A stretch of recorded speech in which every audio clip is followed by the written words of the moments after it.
এ পর্বে আমরা শিখব পাওয়ার ফাংশনের ব্যবহার। তো এইটা করার জন্য মাইক্রোসফট এক্সেলে পাওয়ার নামে একটা ফাংশন দেয়াই আছে, পাওয়ার ফার্স্ট ব্র্যাকেট।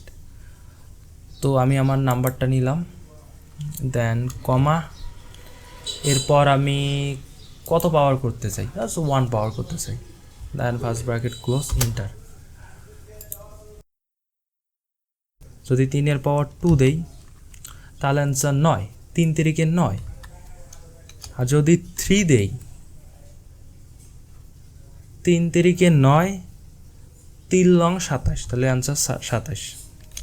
সেমভাবে যদি আমি 2 পাওয়ার 4 দেই, 2 অক্ষে 2, 2 দুগুণ 4, 4 দুগুণ 8, 8 দুগুণ 16, তো অ্যান্সার 16।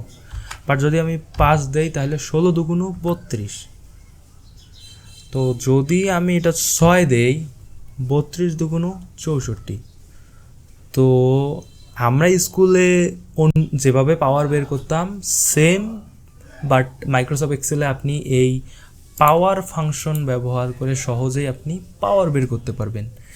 তো আশা করি ব্যাপারটা বুঝতে পারছেন। যদি আপনার কখনো পাওয়ার বের করার প্রয়োজন হয় ম্যাথমেটিক্যাল পারপাসে, তাহলে অবশ্যই এই পাওয়ার ফাংশন ব্যবহার করে আপনি সহজেই পাওয়ার বের করতে পারবেন। তো আজকের ভিডিও এই পর্যন্ত।